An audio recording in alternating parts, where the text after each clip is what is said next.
has seen the Business Insider Africa report, which I was just quoting there, showing that the Gambia is the 8th country with the highest inflation rate in Africa. Inflation standing at 17.81%. Welcome back to Coffee Time, Mamadou. Thank you, Peter, and thanks for having me. You scared one of my invitees away. Well, Parmalik, my very good. Peter, I suspect my good friend General Bakso might have advised him. I didn't speak to General Bakso about Parmalik coming to the program. Well, he monitors me. Okay, fantastic. I am his biggest problem, me and Omar Wali. What do you make of this Business Insider Africa report about the Gambia? 8th country with the highest inflation rate in the continent.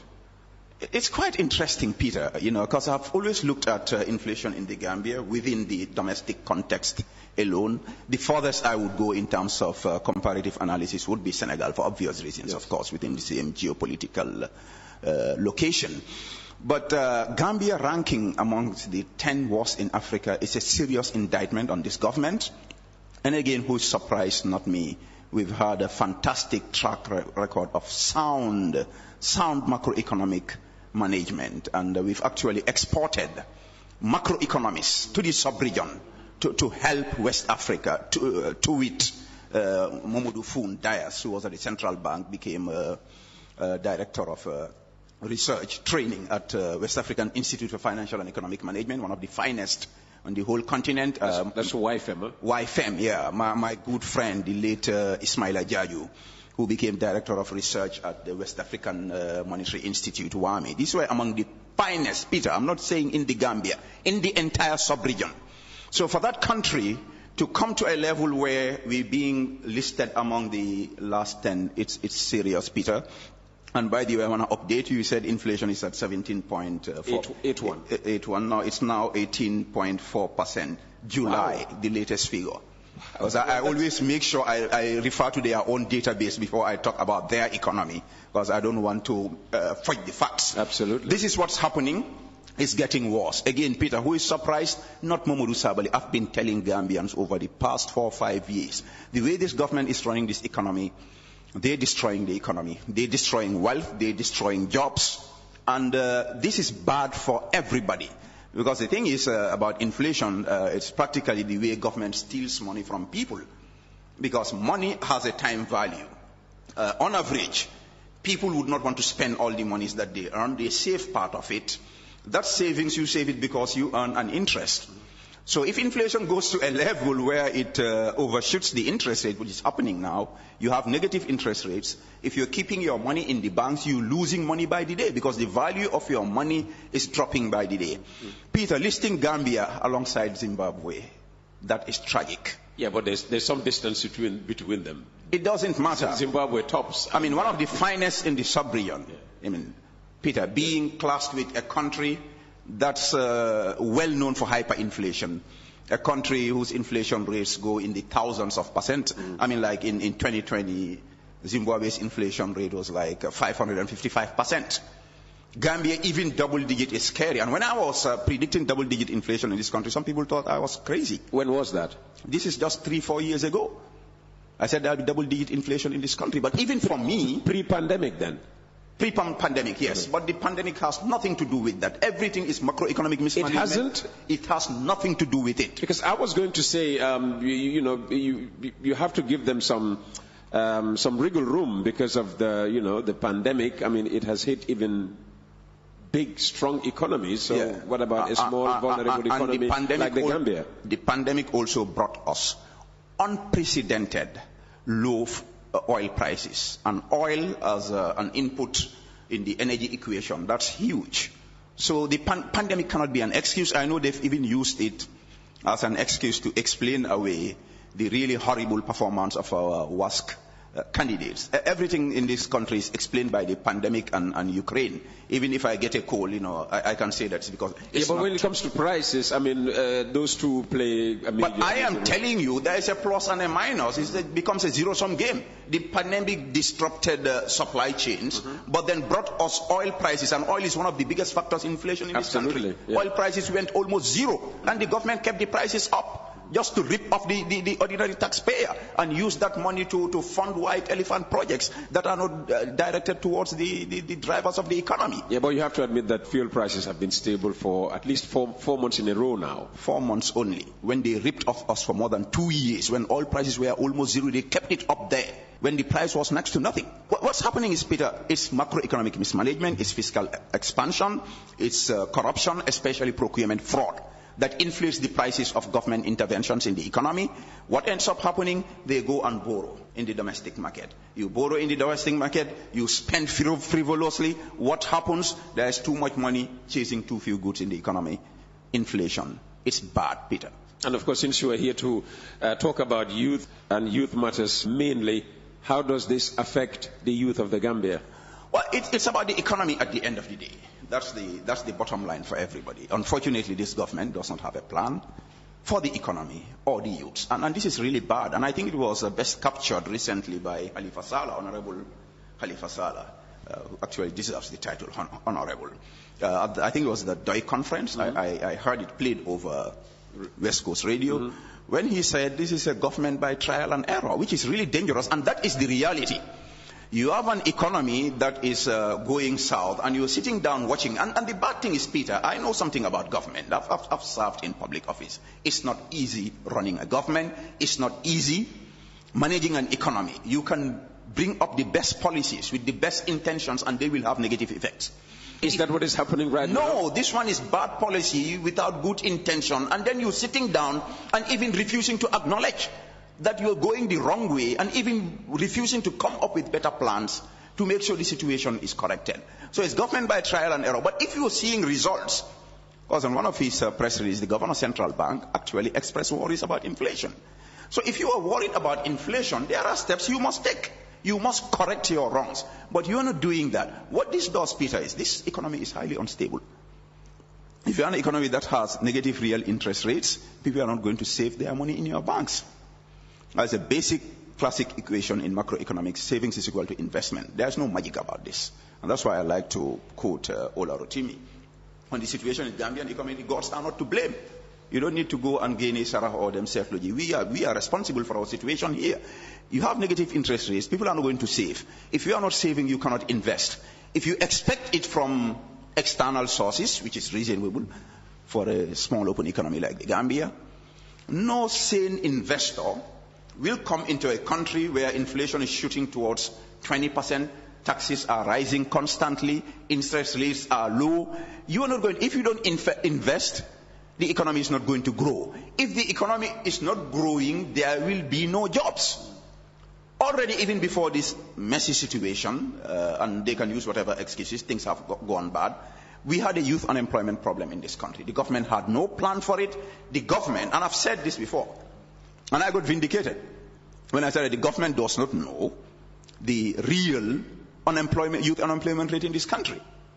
You know, now I heard that the employment minister said they recently sanctioned a survey for to try to establish what's the unemployment rate. So what I said is actually what he said is, when they tell you that unemployment is 56%, don't believe them. Let them give you the data to prove that. No. And I am assuming that by them it means political opponents.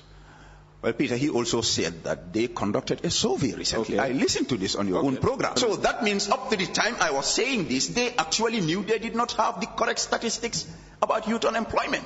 And my argument is, if you don't understand a problem, there is no way you are going to solve that problem. So President Barrow and his government have admitted that they never had a clue about the real unemployment rate in this country, and ipso facto, they don't have a plan. If you don't have a plan for a problem, that problem is not going to be solved. No matter how much you pray, no matter how much charity you give out, you got to get to the brass tacks and do something about the problem. We'll come back to employment and unemployment later on. I just want us to briefly go back to this inflation issue. And, well, you've identified the problems. How do we solve them? How do we get out of this situation we now find ourselves in? Peter, actually... Because if I was given 17.81 as bad, and you're telling me now it's 18 from their website. Yeah. It's really scary, Peter. So how do we get out of this situation? Peter, actually, I've got to a point where I'm not all that eager even to proffer solutions, because I am on the record at least 12 open letters to the finance minister about what's going wrong. This finance minister, or this and the previous one together? This and the previous one, but mainly the previous one, when all the damage started. Because to be fair to CD, some of these things he inherited. Some of these damages were done before he came in. Absolutely. But at least I addressed one or two to him, and I'm sure if he were interested in this country, he would have been aware, because it was not only me. Well, he's listening now. Whatever you want to tell him, he will hear. Well, I'm talking about the previous record. Because I remember when I started this series, there was a point a guy who was highly respected macroeconomist, Basil Jones, who was my senior at the central bank. You know, he actually left the research department before, but fantastic guy.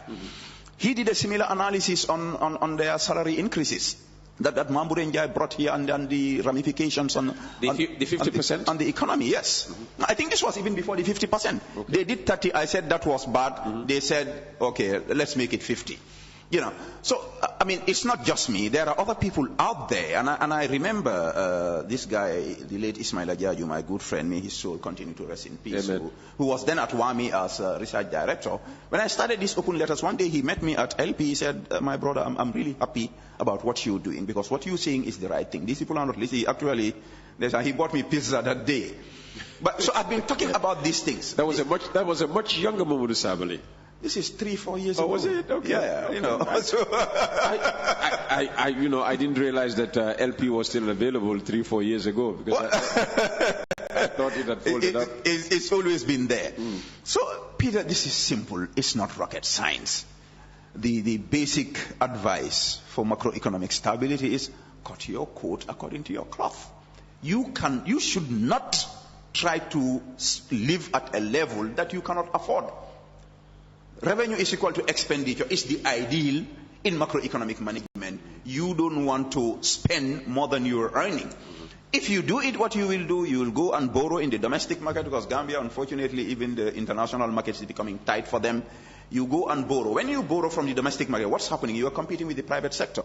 Now, if Peter wants to expand his operations into West Coast TV, if he goes to the bank right now, Peter is going to suffer. Why? Because interest rates are going up. So at a certain level of interest rate, if Peter borrows and invests, he's going to fail.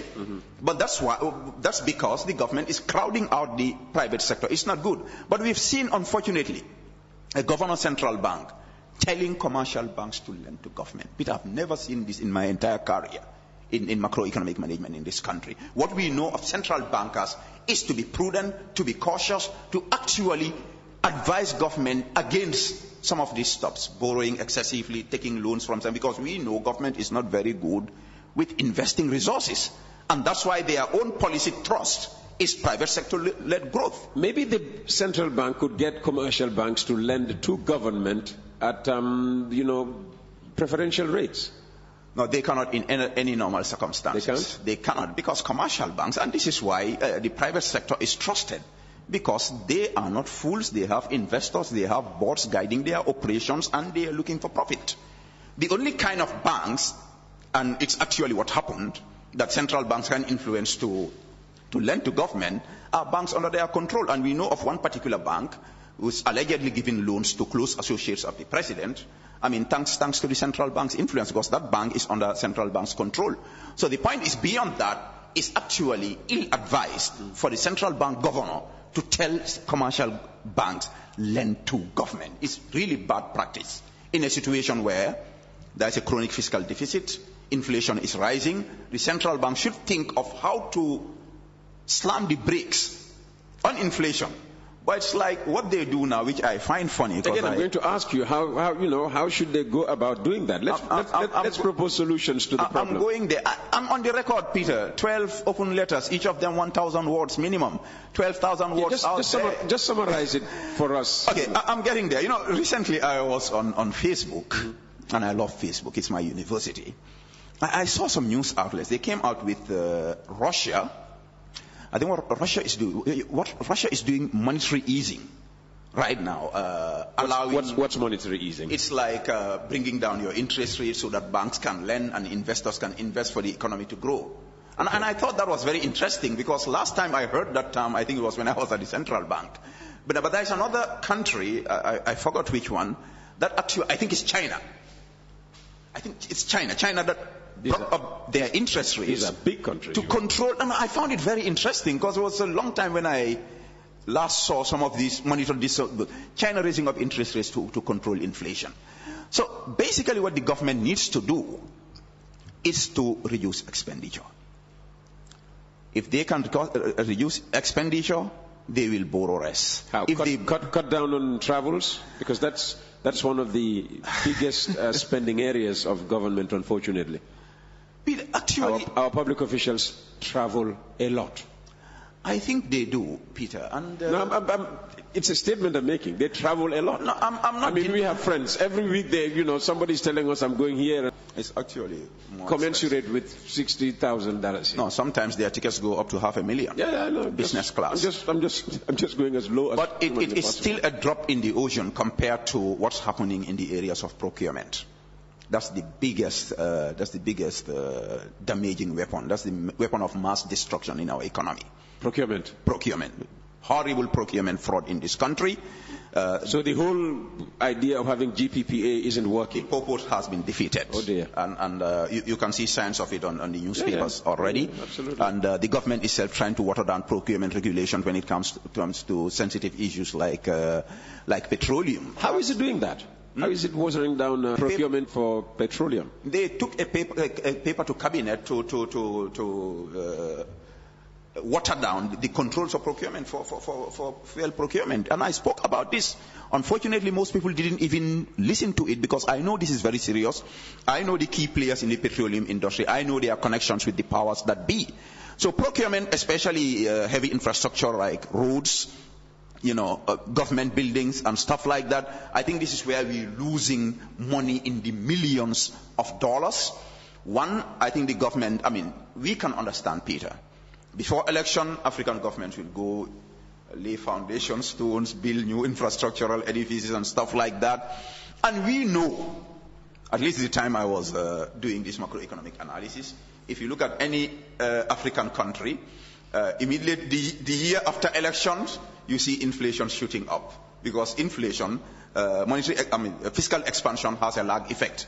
If you increase your expenditure today, inflation is not going to rise today. It will take 6 months to 1 year, and then you'll see it. So we've gone through this phase up to 2020. So one would have thought that the government would change course to try to stabilize the economy in their own interest.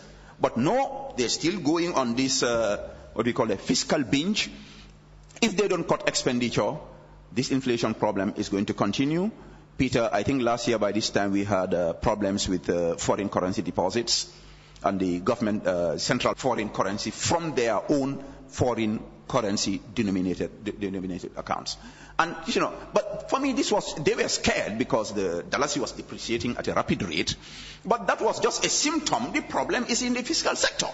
You are overspending. Inflation is going up. Business people are smart people. These so-called ordinary businessmen who are not educated, they understand economics better than me. If they see that inflation is going up, the currency is depreciating, what are they going to do? Every single dollar that they have, they're going to change it into foreign currency. So these are the things that create, they worsen the depreciation of the domestic currency. It becomes a vicious cycle. So the government is struggling, trying to deal with the symptoms when the causes are right there in their eyes.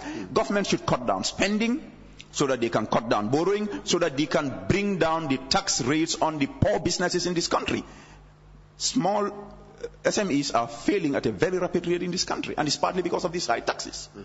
And SMEs are mainly, owned by young people. Young people. Again, just to focus the conversation around young people, because that's what we're here for. And I think it's important. I think it's just about the most important topic you may be able to discuss in the sub-region, not just in the country.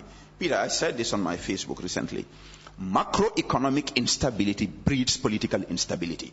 And nobody wants political instability in an already volatile sub-region. So the youth situation should be taken seriously by stabilizing the economy, because an economy that is not stable is an economy that will not grow. An economy that's not growing is an economy that will not be able to provide jobs for the young people. Absolutely. And just to link it, to what you just said, we're hearing this morning about 60 migrants dying after a boat capsized off Cape Verde. They say mainly Senegalese, but of course where you have many Senegalese, one or two will be Gambians. Why do you think, in spite of all the awareness creation, all the promises of things will be okay for youths in this country, the president receiving the Secretary General of the International Federation, our youths continuing to leave the country and going through some very dangerous routes through Niger, Libya, Tunisia? Peter, I think the fact is you and I are very good in using words, and many other people like us. But no matter how eloquent we are, our words can never change the facts. They can never change the realities. Turkey fee is a fallacious. How many of them are getting jobs? Less than 50, if you ask me. How many of them are getting scholarship to go further their education? Less than 10, because they promise. So if you have this kind of, and this, Peter, I'm just talking about those who are in the formal system, trained to the level of a degree. Who makes these promises? If it's the Ministry of Higher Education, I can take that up with the Ministry. It's the Ministry of Higher Education. Okay, all right. You should check with him the 10 scholarships he promised, whether he actually delivered. We'll take that up with him. So you have these ones who are actually the lucky ones, getting prepared to join the elite, because I think if you are at that level, you're actually among the above average. These people are not having jobs. The pass rate, Peter, at the works is horrible. So young people are getting out of secondary school not being able to even read and write properly. That's why they are bringing in TVET. And I mean, look, Peter, you cannot have a bad foundation for a house and then you go and buy an expensive roof. It's waste of money. The basic education up to grade 12, you should have that right. If you don't have that right, you will not be. It's not just about getting jobs. Even a proper business, you will not be able to run it if you cannot do bookkeeping. But that's what TVET will teach you. TVET cannot teach you that, Peter. I have a friend who tells me this. It cannot. Basic English language, you miss it. You can't get your grammar right up to high school. Forget it. You doomed. And I see it every day. People who have PhDs, they cannot construct a simple grammatically correct sentence. It was messed up from the level of primary school to high school. So in fact, if you look at the development literature, investment in basic education, I mean, if I say basic, I mean from primary school up to secondary school, actually pays more dividend for macroeconomic development than putting it up at higher education. Tertiary education. So you graduating illiterates from your secondary schools, how do you teach them TVET? Peter, this is a modern economy. Whatever you do now, you have to deal with technology. Peter knows that he cannot just sit down and talk to radio. He has to West Coast Radio. Yeah. He has podcasts. The world has changed. We have to evolve as a nation. And if we are not investing and taking care of these young people at that stage, we will never be able to make it, whether you call it TVET or University of Science and Technology. Nothing will go right. So you have these young people, the education is not right. Even those who are getting it right, they are not getting jobs. How about those who are falling out from school? Those who are not finishing? The government has admitted that they are not creating jobs, which is a very dangerous statement for any government to make.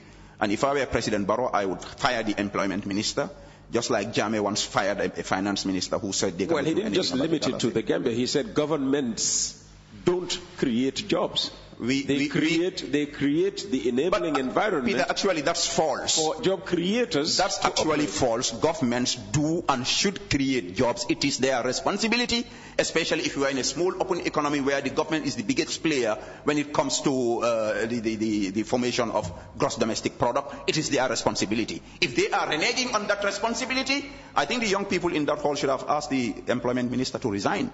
So it's quite clear. That's the big question, though, Modu.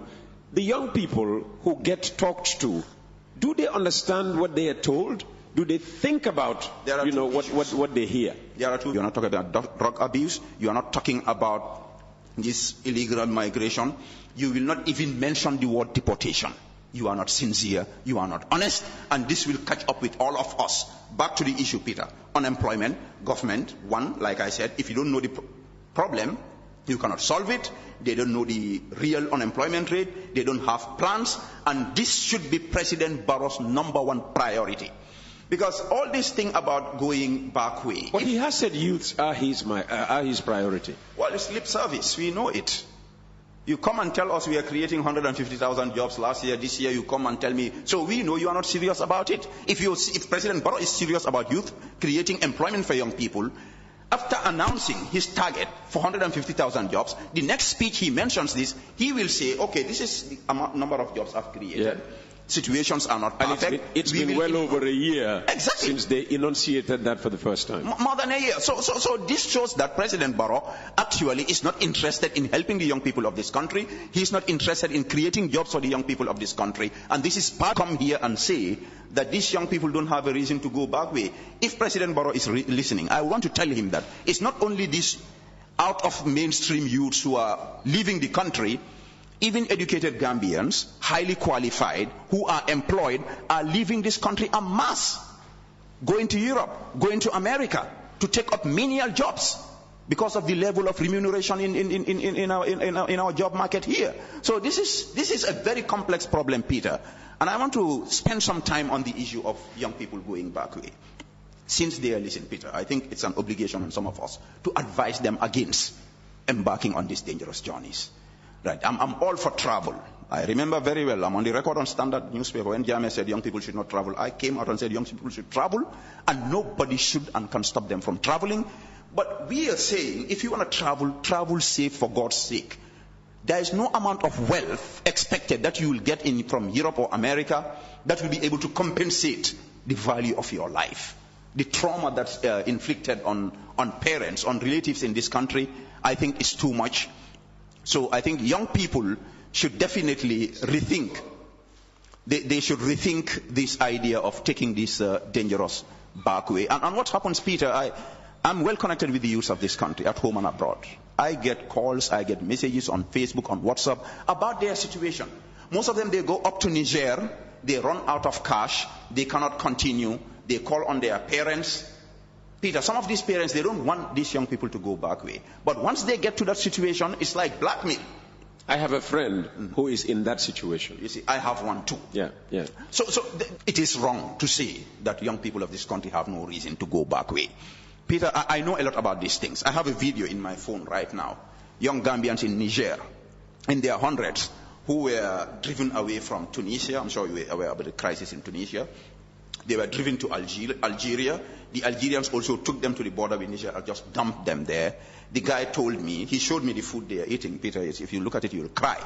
He just told me 5 young Gambians died the other week, and they just took them to the desert to bury them there. Okay. So this is the situation. And I had an experience about 2 weeks ago. A young lady who must be in her mid to late 20s, who actually stood for the position of councillor for one of the opposition parties in one of these elections. I actually brought her into the UDP. And I thought she was a fantastic woman with a lot of potential, and like we do in our party, empowering women. I was hoping one day she would get into elected office. I asked her friend, where is this lady? She said, she left them back way. Peter, I was shocked. I had to repeat the question like 5-6 times to confirm that this lady actually went back way. Where is she? She said, the last time I spoke to her, she was in Niger. So nobody will be able to stop these young people from going back way. All we can from the reality. Maybe he should spend more time visiting communities and talking to the real people, because now he's in a cocoon where people go and tell him what he wants to hear. The reality is getting worse in this country. And what makes it even sad, Peter, you have these people going back way. Those who are going even through the right way, they're finding it difficult to settle in Europe. Because I think the Barrow administration is not helping Gambians in the diaspora. And that is tragic, because Gambians in the diaspora, they actually sustain us here. They actually keep this economy afloat. So any help that is extended towards our young people. President Barrow? Absolutely. Your leader is said to be the one He is the president and the head of foreign policy. You know. Your leader is said to be the one that appended his signature to that document. I think that debate is over now, with the European EU ambassador saying last week, front page Standard, that the government is cooperating. So it is. But they're cooperating now based on it doesn't matter. It doesn't matter when they were cooperating. Peter, I know something about government. the president is the head of foreign policy. The minister is just his ambassador. Time is not waiting for you and me, yes. And I wanted to talk about the stadium because that also is a youth issue. But something just to confirm to strengthen what you said a short while ago. Good morning, Mr. Gomez. TVET will not solve youth unemployment. It will worsen it. When these youths graduate from TVET schools every year, the job market will be saturated. The Gambia is a small country. All the graduates cannot be employed.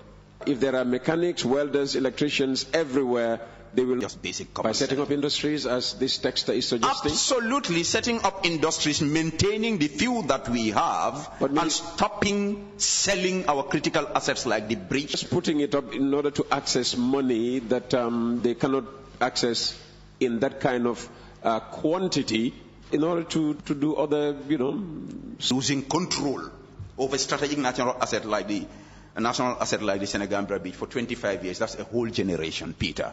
And it actually sends a very bad signal. A government that is too eager to have instant gratification. 100 million that you could have gotten in 10 years, you want to get it now. Let's talk about, the topic that dominated all youth conversations in the past few weeks, the Independence Stadium. You have an opinion on what is seen by many people to be a failure. The fact that we cannot play our final home game against Congo at the Independence Stadium, which we were promised would be the case. Some are calling for heads to roll, starting with the minister. But quite unusually of Momodu Sabally, But Peter, the fact is, what's the reason for your change of heart? Because we had a private conversation. I know. No, I'll come to it, Peter. Whatever I'm going to say here or said is on Facebook. 50,000 followers, organic, not bought. Peter, I get information on a daily basis. I get an intelligence folio on my desk every morning, info that I'm not even seeking. I should make you my new news source. You will be happy, trust me. So if I have information on Peter today, I form an opinion on Peter. Tomorrow, if I have added information that has clarified the dynamics and is in Peter's favor, I will come out and acknowledge that too. I believe that the stadium actually is Bakari Baji and President Barrow's fault, because this is a critical national infrastructure related to the youths, youth that are discouraged, that are depressed, that are disenfranchised. And sports and leisure are very important in human development, Peter. Absolutely, especially in this country. Especially football in this country. Yeah. Peter, I still remember an article on New African magazine, it's 10-15 years ago, about football in the Gambia. I was a bit upset, but it was true. The Gambians are so obsessed about football. Some of them who don't know their own dates of birth will tell you any Premier League player, his date of birth, his height, his shoe size, how much money he's paid. Yes. So the young people of this country love football. If we have our only national independence stadium, CAF bans it. You have time to work on this, and the parameters are laid out. This is what you need to do. You go out and the whole process was messed up in the beginning, dividing it into lots. You take this, you take this, I think that's where they got it wrong. And once they started, I think the feasibility studies, the preparatory works were not done properly. Once they started, they found out that there was going to be a budget shortfall. And that's why I came out very early to say that the work will not be completed on time. There will be budget cost overruns. And I'm completely vindicated. So you have these different contractors working on different aspects, and sometimes their works would affect each other. Unfortunately, where I blame Bakari Baji a lot is leaving that very important office during the most critical period of this project implementation to go and look for a second job in a country where young people are dying for lack of jobs. Was he not made to do his fault? Because I know they imposed on Bakari to stand for mayor. But Bakari, so long as he receives that check as Minister of Youth and Sports, he has to take part of the blame. So it just shows that, again, Peter, vindicating the President Barrow is not very serious about the plight of these young people. He doesn't care. He doesn't want to empower the young people of this country, because you would have, not only the youth minister should be following this project, Yaya Jammeh would have gone to the stadium thrice before the end of implementation of the renovation. So this is what happened. So when we came to a level, and this is where I have sympathy for Bakari, we came to a level where CAF came and said that the stadium is not fit for purpose. All of a sudden, look, Peter, we know how government works. We are in this country. We know who is who. All of a sudden, somebody is lobbying for his position. Absolutely. Not only that, if you are lobbying for a position... And you're suggesting that they are having backing from within the cabinet as well as there are cabinet friends of the president who are now trying to replace Bakari. Absolutely, with Peter. This lobbyists. Peter, really. And I hate injustice, Peter. Nobody should like injustice. Yeah. If we go to a position where the stadium is banned, that night, when it happened, people were sending me the news report. Somebody called from America, Mr. Sabally, I just want to apologize. I said, what happened? He said, I insulted you when you said that the stadium will not be ready for. I said, okay, it's all right. I don't have a problem. Because I actually didn't want to talk about it again. It's sad, Peter, the amount of potential in this country, in athletics, in basketball, in volleyball, they don't have grounds. So the government should just attack this problem and solve it once. But back to the point, when CAF declared that we are unfit, I decided to keep quiet, but people kept calling me, yes, you said this, blah, blah. I said, I don't want to gloat over a national disaster, because now this is a problem that's affecting all of us, not just Bakari Baji. But the problem is, Peter, instead of this government sitting down together and trying to see how they can move forward towards attaining the goal of getting the stadium fit and proper before the next deadline, they started going after Bakari Baji. They started questioning contracts that were already implemented. I mean, Peter, this does not make sense. They started lining up people. And then the stakeholders started coming out at that point to say we were not involved. My friend, come on. If the stadium manager is in GFF, then GFF cannot reasonably say that they were not involved in the stadium renovation project. I think I just want to call for people to be sincere. Stop running after Bakari Baji. I've called Hoisi, he's firing, and I'm not... I made the same argument on Sports File, and Ibo would have heard me say that. No, come on. So Ibo is the second vice president. Come on. Definitely. So you cannot come and tell us you were not involved. Even Mamadou Sabally cannot give an excuse that I'm not involved because I have my mouth and nobody is restricting me from now. They're not calling me for questioning again after that big mistake. So this is our problem together. Once the problem has happened, let's see how we solve it. But as we speak, Peter, a minister is so mad that Bakari Baji is attacking Bakari Baji in subcommittee meetings. They've lined up somebody to replace Bakari Baji. They are looking at... We like transparency here. Which minister? No, I don't want to mention his name here for some reason. Because it might even complicate the matter even worse for Bakari Baji. And I pity him right now. So instead of moving forward, a contract that was signed, the contractor did his job and finished, and you are telling him, why was this in the contract? Come on, for God's sake. So what's happening, Peter, now? We are running a risk of, instead of, and Bakari had said that, okay, all's not lost. We will be ready for subsequent games. But as it speaks right now, the way they're dealing with this matter, even the subsequent deadlines would be missed again. Bakari is not the only person losing. It's every young person in this country, those who play football, those who don't play football. I think the young people of this country deserve a fit and proper stadium. And President Barrow, it is your responsibility to deliver. You are the one we voted for. And what do you make of, because every time there is an appointment, you hear people say, oh no, Dubkoyaga lobby. If everybody the president appoints lobbied for that position, and they always turn out, to let us down. I mean, what's your message to President Barrow? I think the advisors, the ministers are advisors. I think the ones he calls advisors, one, some of the ministers, and his personal friends. Who sometimes he listens to more than his own ministers. Friends are not always your best advisors, are exactly. they? So he needs to listen to his critics. It looks like he's becoming thin-skinned now. He's reacting to every criticism. Those who criticize you, they don't hate you. They want a better Gambia. I think Barrow should have been the luckiest president in this country. Unfortunately, he's not, because he has Jawara's record to learn from. He has Jammeh's records to learn from. Ooh, they would say, don't ever be like Jammeh in any way. No, that's the point, Peter. People don't even listen. If I say he should learn from Jammeh and Jawara, I never said Jammeh was perfect. I never said Jawara was perfect. Both of them are not perfect, regardless of what people want us to believe. What I mean is the good things that work for Jawara, he should take. The good things that work for Jammeh, he should take. Jawara's mistakes, and Jawara made mistakes, he should avoid them. Jammeh's mistakes, and he made tons of them. This is what I mean, Peter. And if President Barrow, if you are listening, this is what I am saying. There was a time here when there was a very powerful power broker in this country who was recommending ministers for Jammeh. And it went to a point where he practically controlled the government. Before Jammeh knew it, it was too late. I remind you this thing. Jammeh used to say this and people thought it was crazy. I don't have advisors. He knows why.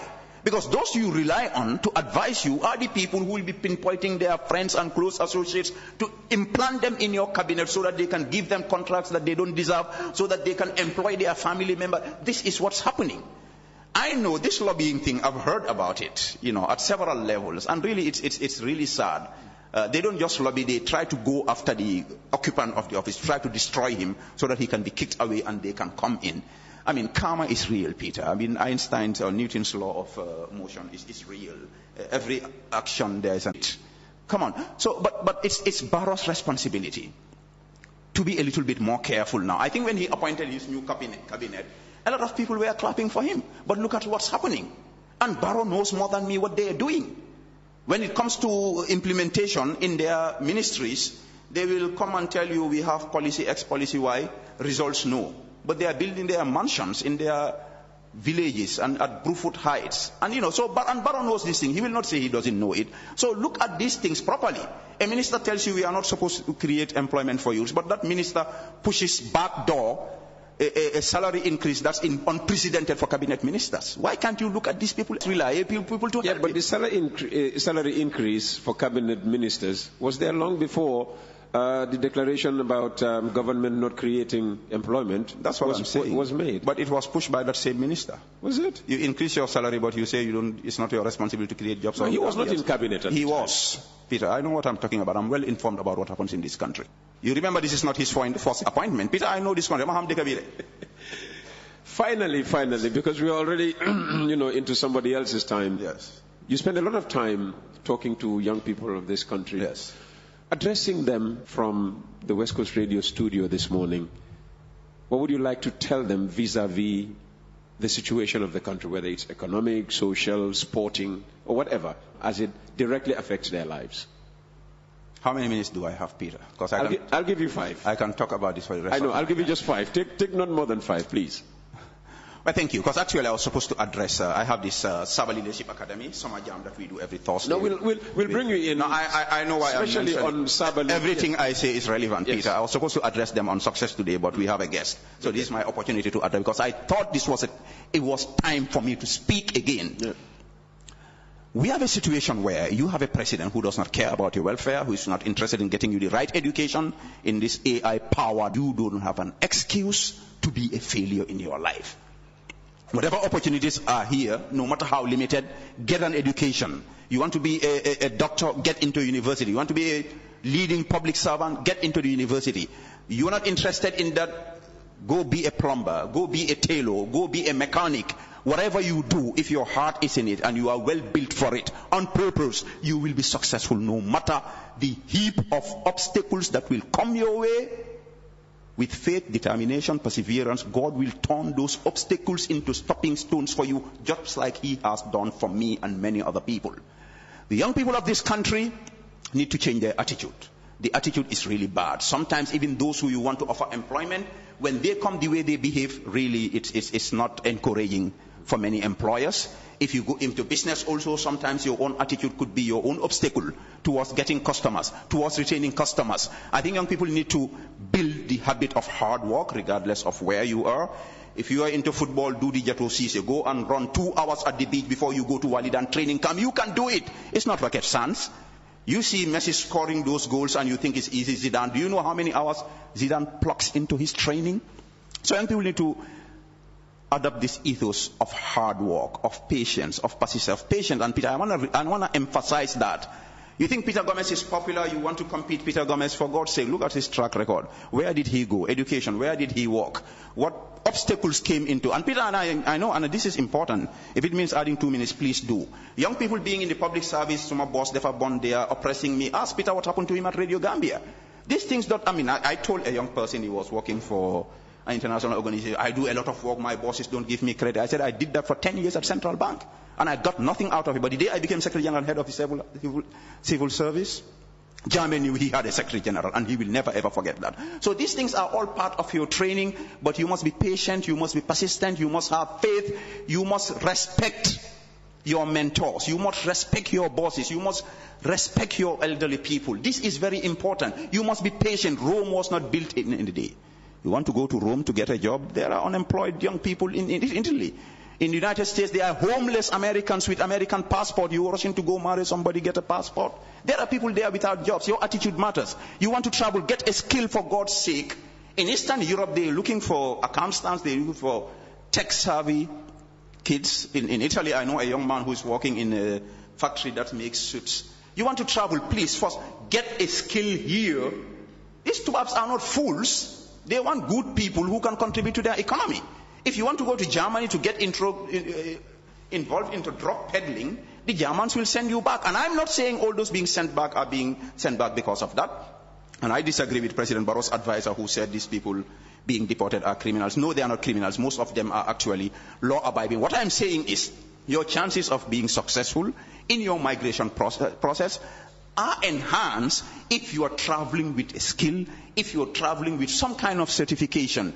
And for God's sake, no matter what, despite all the foibles and fallacies of the government and all other institutions, you can have hope, you can have faith, you can become successful despite the obstacles. If somebody who's banned for life in this country is sitting here talking to you about hope, know that there is a God, and that God, He brings in light where there is darkness, just like He turns the night into day, and He aids those who trust Him.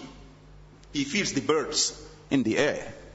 And as the Bible says, Solomon was not arrayed like the lilies in the field. It's God. But those birds don't sit down in their nest and wait for God to come and feed them. They fly out in the morning.